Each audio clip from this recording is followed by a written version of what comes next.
Good morning. Good morning. Did you really get that? This is a good morning. When I was in college, I had to do a practicum. Basically, it's kind of like an internship at a church, and this pastor had a phrase that he would use that kind of described my last night, and he called it the dark night of the soul, which I thought was really funny because I don't believe this man actually knew the Lord. But last night I had a horrible night. I would doze for a little bit, then I'd jerk awake and pray, and I woke up this morning, and I tell you, I did not want to go to church. And my head was kind of stuffed up, and I was kind of drowsy, and really disappointed with my sleeping. And, how do you work on that? I guess I need more practice or something. I don't know, but as I got moving with the day, I started some praise and worship music, and by the time we got here, I put my heart right, because see, worship is an attitude. It's not a song. It's an attitude. It's an attitude of the heart. And I'll tell you, we had good worship this morning. We had a good worship service. We had very gifted, musically talented people that lead us in worship, and it was just a blessing to be able to worship this morning. We have freedom to come before the Almighty Maker of heaven and earth and worship Him. And last night, as I was laying there praying, I have my lists that I go through, and I prayed for my list for a little while, and then I got to a point where I was contemplating Moses. And I've been taken by Moses quite a bit lately, because Moses wanted to know God. He wanted to not just know about God, he wanted to know God. He wanted to know the person that is God. And as I was laying there last night, and I gave up looking at the clock, because it didn't look like it was moving. I think it was broken for about 2 hours. And I just laid there praying, God, I want to know you. I don't want to know doctrine. I don't want to know theology. I don't want to know position statements. I want to know the person of God. And standing here in worship today, I feel like I kind of got to spend a little bit of time in His presence. And I was very blessed by your worship this morning. So thank you guys for your faithfulness. We started last week on a new series. And the title of the series is Paradoxes of an Infinite God. And I need to kind of back up and clarify something really quick, because the paradox is because of us, not because of Him. Okay, because see, God is infinite, which means what? He's forever. He's in all things. He's through all things. All things exist because of Him, by Him, and for Him. By His Word, all things exist. Now, think about that for a minute. I was listening to a message about a week ago, and the pastor was talking about that passage, and he said, by His Word do all things exist. So when the time comes for this earth and these heavens to pass away, all He has to do is say something. That's actually not quite right, because the rendering of that passage is active, meaning that it exists because He says it exists. When the time comes to this end, He doesn't have to say anything. He has to quit saying something. All He has to do is stop saying He exists, and it will cease to exist. And the paradox is because we are little tiny brained folk. I got a fairly large melon. All right? There's a lot of free space in there. Okay? And the part that I do use is pretty erratic in its function. I wish I can tell you absolutely useless bits of trivia all day long. because I don't have any control over what sticks in my head. I wish I did, because there is really useful stuff that I would love to know that goes shh, plunk. And I go, yeah, we were just talking about that.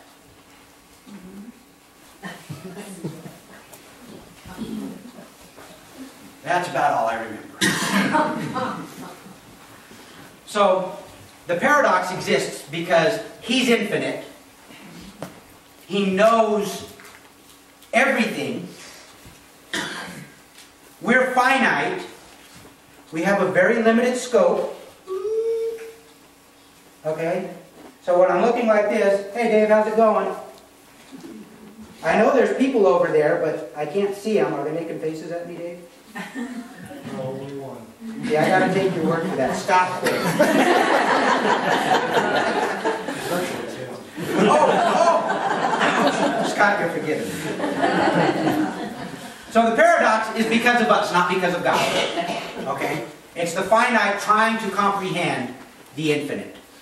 And I made a statement last week from Francis Schaeffer about the Word of God.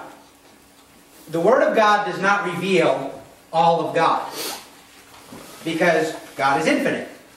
We don't have enough paper to put all of God into this book. Okay? But what it reveals to us is everything we need to know about God for this life. Right? It gives us the groundwork under which we can start operating to know God.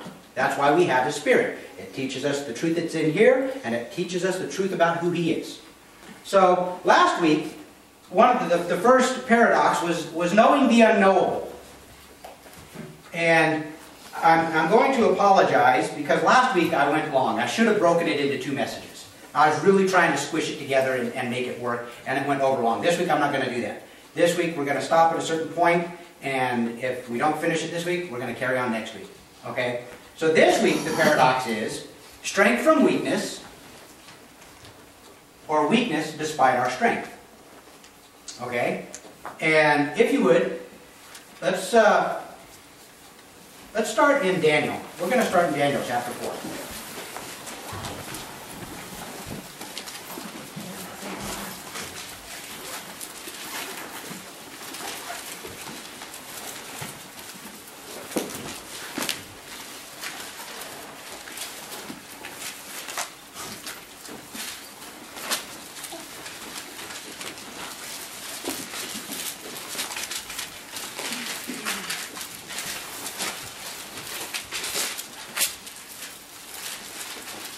So because this is kind of a two-sided issue, I'm going to start with strength gone wrong. Okay? And we're starting here in Daniel. We're going to be talking about Nebuchadnezzar. Now, in chapter 4, Nebuchadnezzar has already had an encounter with God, such like we probably never will have. Because right over here in chapter 3, we find Shadrach, Meshach, and Abednego. Alright? Remember the golden idol lifted up, you have to bow down and worship Nebuchadnezzar as God. Shadrach, Meshach, and Abednego said absolutely not. And he called them to him, and he was angry and said, why don't you worship me? And they said, you know, hey, we're not going to worship you. There is one God. We worship Him only. And he said, well, if you don't worship me, your choice is the furnace. And he said, our God is capable of saving us, but even if He doesn't, we will not worship you. And he said, all right, you know what? You made me angry. So he stokes up the fire 7 times hotter than normal. Such was the intensity of the fire that the people that grabbed Shadrach, Meshach, and Abednego to throw them in were killed by the fire. All right, that's some pretty intense heat.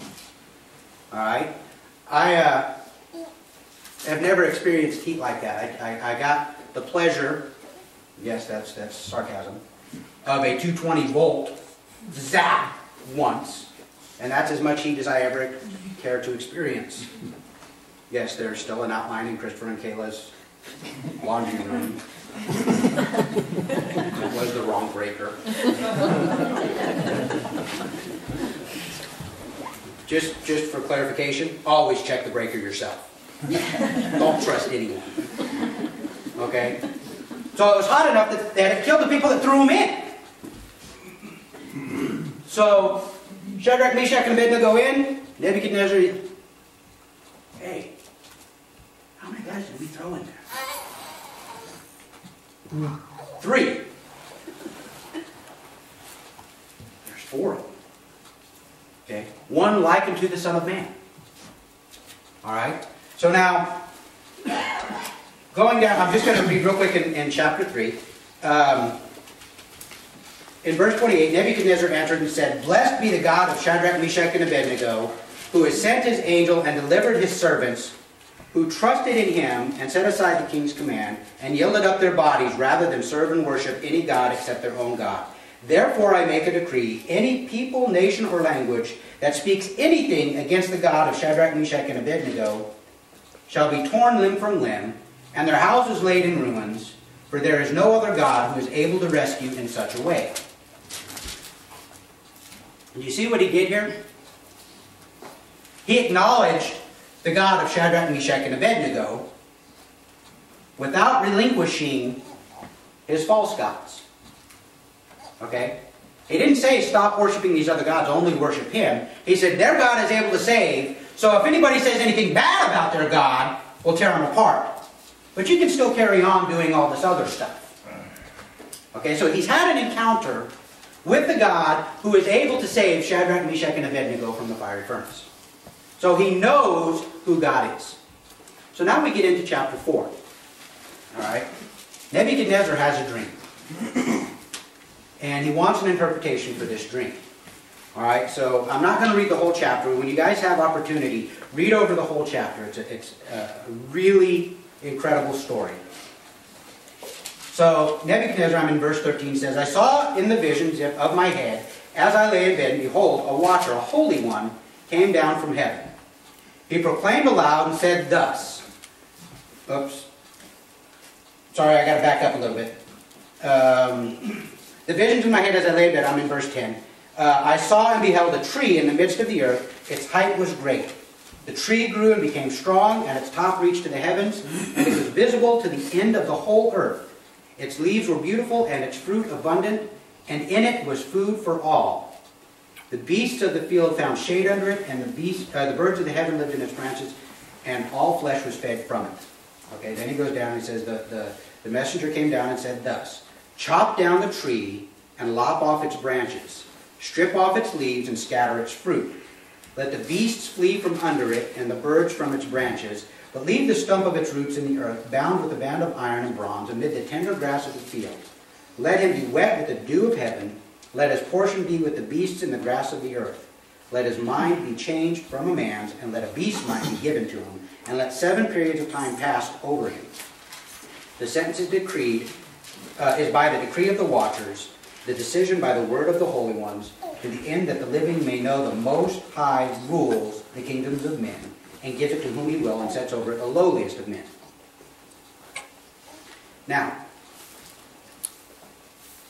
Nebuchadnezzar's kingdom spanned a huge distance from modern-day Turkey all the way over to modern-day India, and even into parts of India. Okay, it was a huge empire.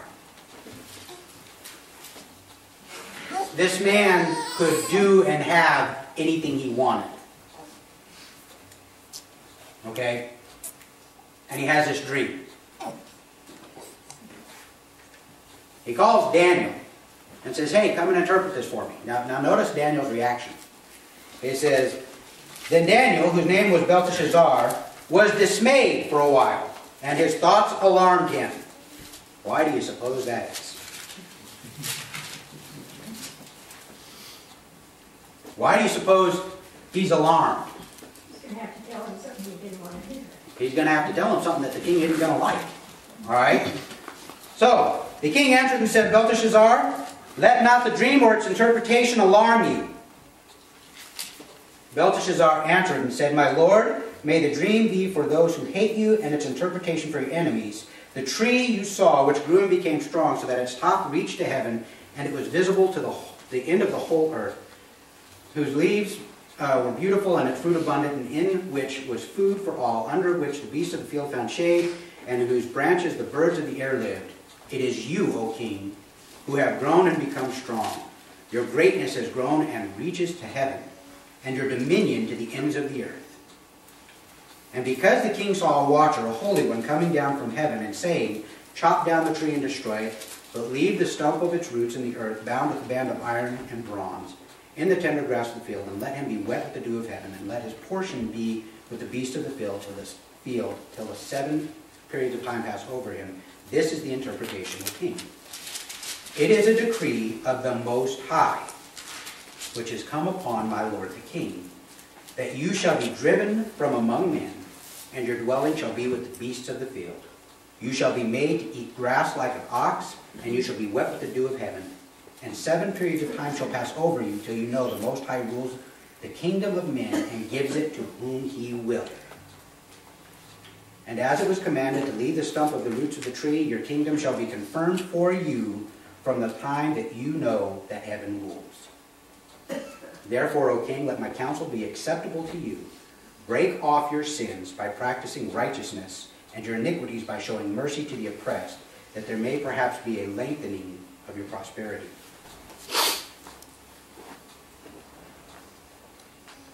So what's the point here?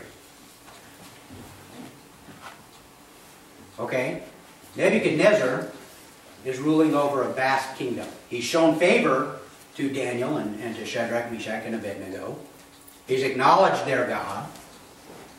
And God gives him a vision. And he gives him the interpretation of the vision. Why? Well, did you catch that verse? Let me back up.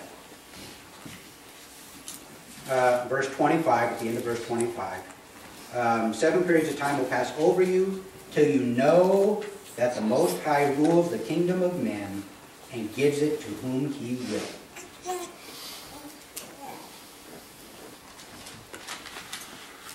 You catch that? God is making an object lesson of a king such as we have no understanding today.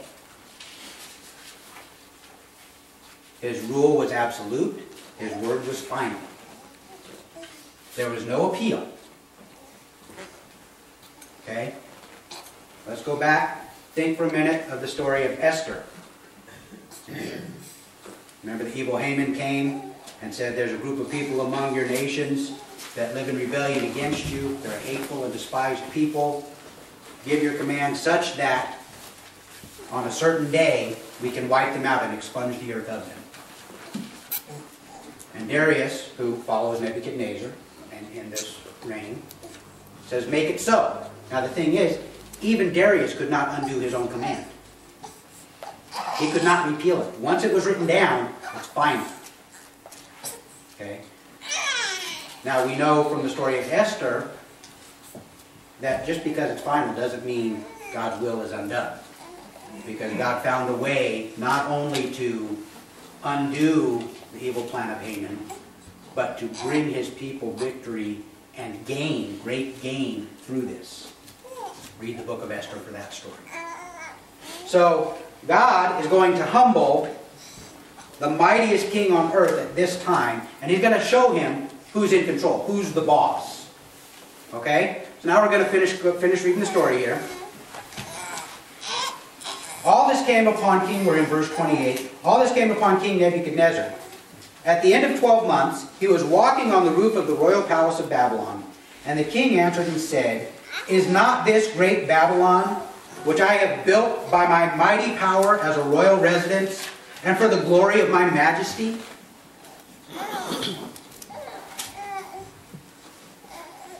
You catch that? You catch the key operative word there? Me. Mine. Okay? He is not acknowledging how this was done. You know, it's kind of funny because he has with him people that could show him the prophecies written several hundred years before. talk about what God is going to allow him to do. The people of Babylon. God says, I will raise them up to be my people, to serve my purpose. And when my purpose is fulfilled, I will bring them down. But he's still caught up in me and mine. When the words were still in the king's mouth, there fell a voice from heaven, O King Nebuchadnezzar, to you it is spoken, the kingdom has departed from you, and you shall be driven from among men, and your dwelling shall be with the beasts of the field. And you shall be made to eat grass like an ox, and 7 periods of time shall pass over you, until you know that the Most High rules the kingdom of men, and gives it to whom he will. Immediately the word was fulfilled against Nebuchadnezzar. He was driven from among men, and ate grass like an ox. His body was wet with the dew of heaven, till his hair grew long as eagle's feathers, and his nails were like bird's claws. Strength gone wrong. This man had strength, such as we don't even know today. You know, we look at the President of the United States and go, wow, that man's got a lot of power. Nothing compared to this. Nothing compared to this. This man, at a whim, could declare war and wipe out an entire nation. This man, at a whim, could choose an entire culture to eliminate from the face of the earth. We don't really grasp that kind of power. But it wasn't his. You see, God appointed him to fulfill a purpose of God's. Because ultimately, God's in control. The plans of God will not be thwarted. What God chooses to set in place remains in place. And it will happen. It will come to pass. So God is taking Nebuchadnezzar, the greatest of the great, the mightiest of the mighty, and he's saying, no, it's not you. This strength that you boast in, this power that you declare yours, let's see how you like the grass in the field, Nebby. So for 7 periods of time, the equivalent of 7 years, okay? He's out. He's driven out from people, and he's acting like a beast of the field. Okay? Strength gone wrong. Nebuchadnezzar thought he could do it all himself. He knew of God Almighty. He had within his presence people that could show him the way to salvation. But he thought he had it all. I got it. I don't need that. Okay? Now, this isn't the end of the story. Because not only is God perfect in justice, God is also perfect in grace. So we go on. And it says, at the end of the days, I, Nebuchadnezzar, lifted my eyes to heaven, and my reason returned to me. And I blessed the Most High, and praised and honored him who lives forever. For his dominion is an everlasting dominion, and his kingdom endures from generation to generation. All the inhabitants of the earth are accounted as nothing, and he does according to his will among the hosts of heaven, and among the inhabitants of the earth, and none can stay his hand or say to him, what have you done? At the same time my reason returned to me, and for the glory of my kingdom, my majesty and splendor returned to me. My counselors and my lord sought me, and I was established in my kingdom, and still more greatness was added to me. Now I, Nebuchadnezzar, praise and extol and honor the King of heaven, for all his works are right and his ways are just, and those who walk in pride he is able to humble. Those who walk in pride he is able to humble. Now I'm going to hit just a couple of points real quick. 1, we know he knew God. Chapter 3, we already went over that. He knew God. 2, God warned him what was coming. Now think about this for a minute. What would have happened if Nebuchadnezzar had repented at that moment? He probably wouldn't have spent much time eating grass. But God knows all things. He's an infinite God. So even with the prophecy, he knew Nebuchadnezzar was not going to accept it. He was going to reject it. Even with the prophecy. Now that prophecy fulfills two purposes. One, it expresses God's mercy. Because he's warning them, hey look, it is not you, it's me. My purposes will be fulfilled. And if you keep taking what's mine, I'm going to put you in your place. Straighten up. He's given them an opportunity to avoid what's coming. Two, it declares the ultimate glory and strength of God. Because God said, this is going to happen. He spoke it to the king. The king he asked his wise men. Now see, I don't know. To me that looks pretty simple, but I've read the answer. So I don't know if the wise men really didn't know what the answer was. Why do you keep those guys around? They're always like, oh, ask Daniel. You know, I could do that job. You know? But it declares his glory because he warned them and it came to pass exactly as he said it would. Okay? So, having been forewarned, Nebuchadnezzar did not repent. He continued in his sin. He continued in his error. He continued in his pride. And God humbled him. That's a long way to fall. That's a long way to fall. But the story doesn't end there. Because look what happens. Is he restored to power just because the time expired? Is he restored to power just because God got tired of seeing him with all the grass in his teeth? Why did God relent? Yeah, because it says, at the end of the days, I, Nebuchadnezzar, lifted my eyes to heaven, and my reason returned to me, and I blessed the Most High God. He blessed the Most High God. Did you catch how he ends this chapter? Listen to this. This is so cool.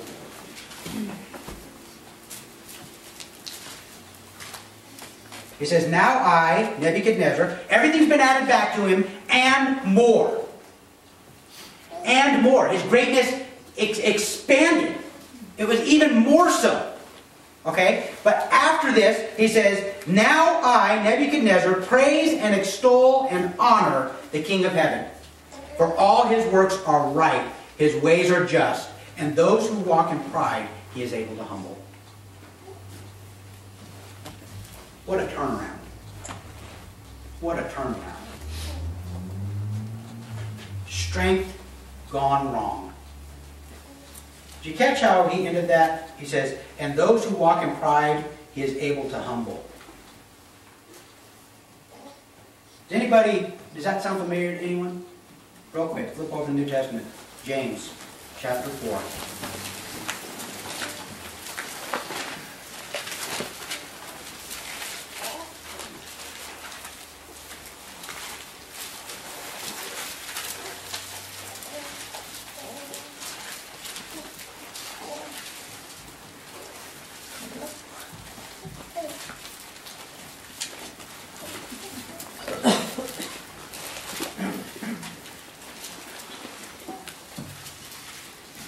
James chapter 4 is kind of a hard chapter. James is kind of a hard book. Because James doesn't play with the church. James sees a crisis that needs to be addressed. And he tells it like it is. Okay? I watched a movie the other night, or a very small part of a movie the other night. What was that thing called? Love, what? Love's Enduring Courage. Love's Enduring Courage. Wow. But I came in at a very interesting part. Okay, I don't know what all happened. I know it's set in, what, the mid-1800s? Somewhere around there? Sure. Sure, okay. And this guy lost his wife. His farm was drying up in the midst of a drought. They were going to take away his property from him. And he's standing there, and he and his dad are digging a well. And he's frustrated, he's mad, and he's just going off about where is God in the midst of this. And his dad takes him up to the top of a hill, looks around, and says, "What do you see?" And he says, "Well, I see hills, and I see the farm that's all drying up." And he says, you're failing to see what life is about. There's miracles all around you. And the son just, the dad opens up on him. The dad tells him like it is. And the dad is hard and in your face about where he's at. And Mackenzie made an interesting comment. She said, this is the man version of how to deal with that problem, not the woman's version. Because you can't talk to women that way. You shut them down. Remember last week we talked about being harsh? That's being harsh to a woman. To a man, that's the facts. That's how we relate. We communicate to exchange information. We don't communicate to reveal or share emotion. Or, some of the most dreaded words men fear are, how do you feel about that?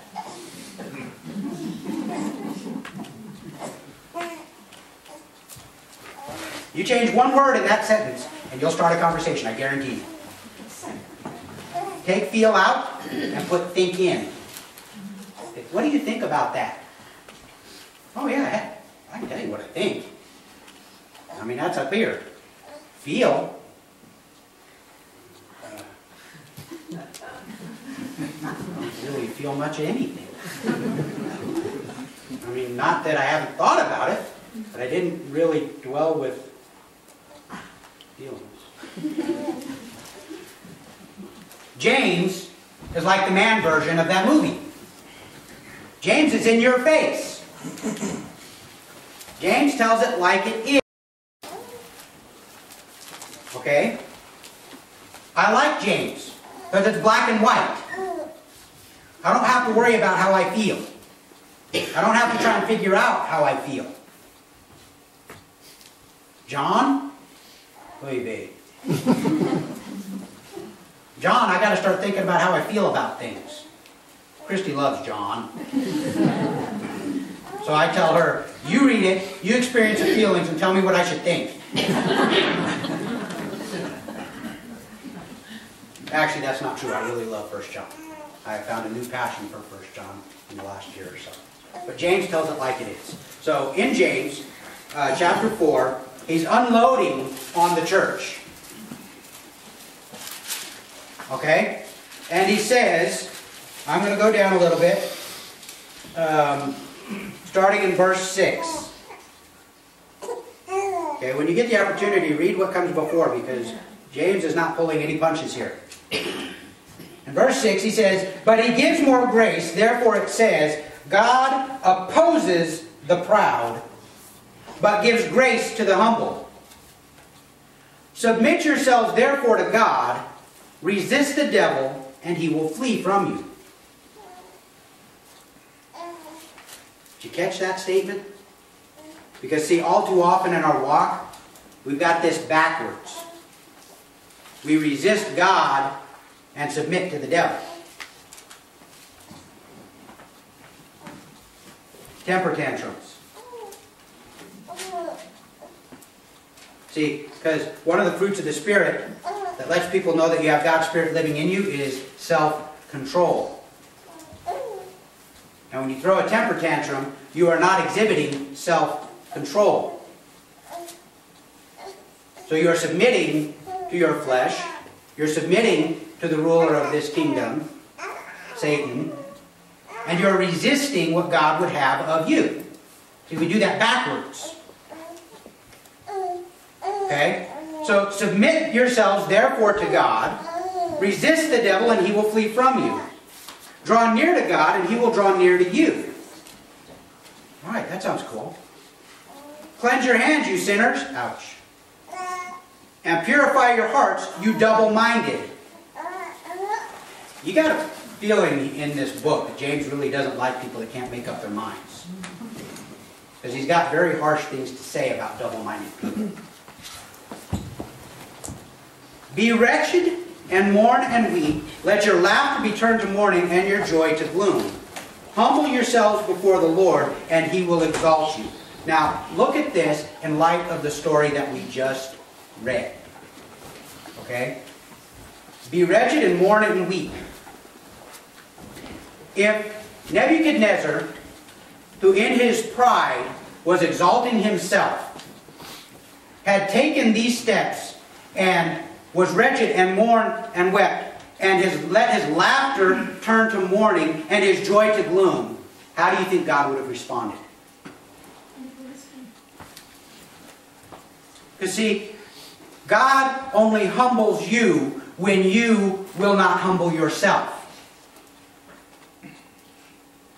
See, if you're already humble, He doesn't need to humble you.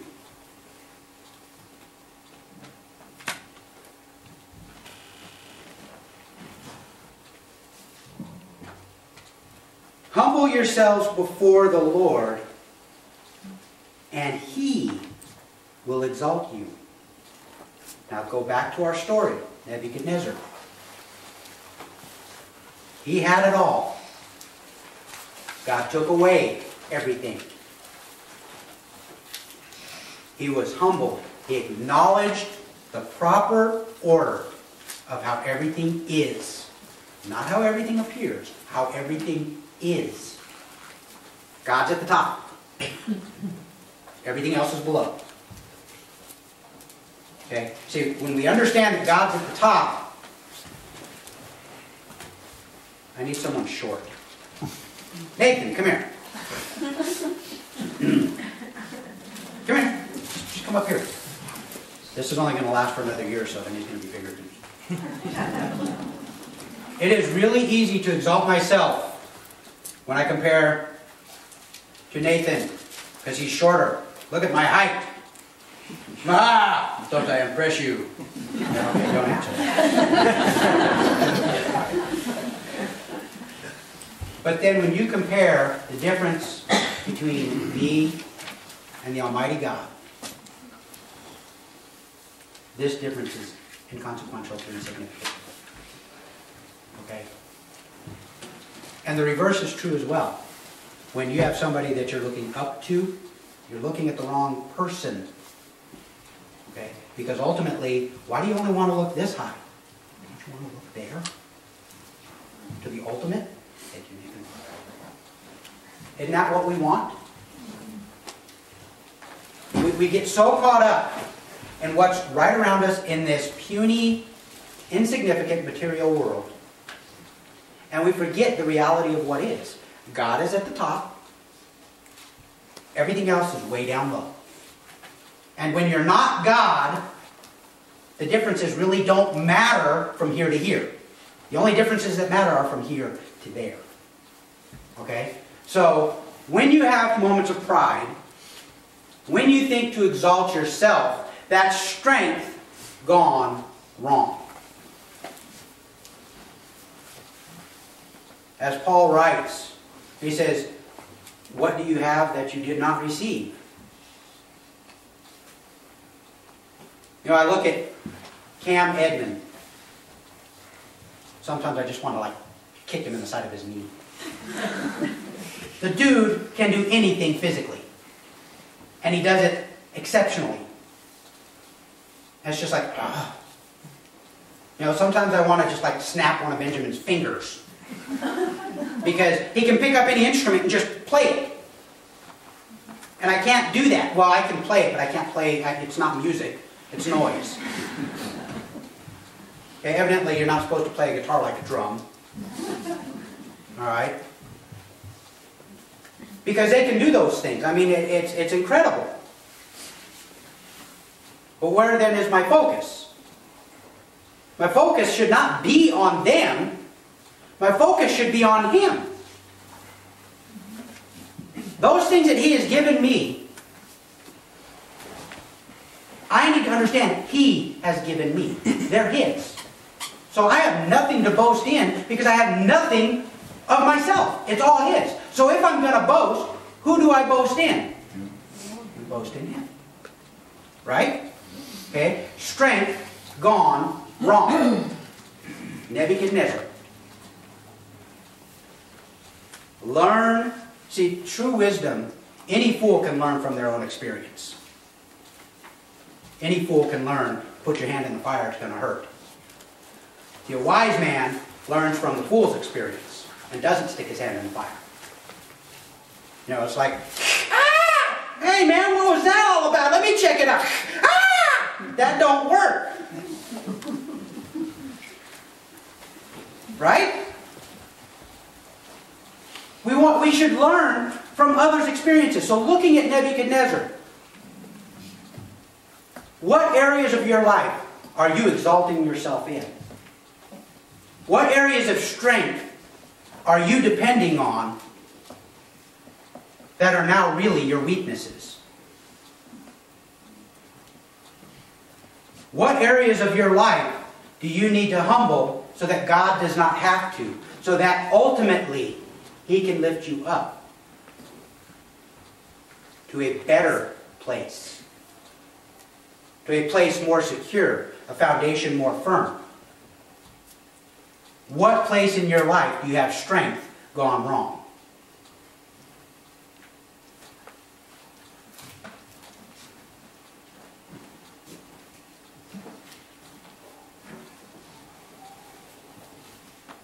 Next week,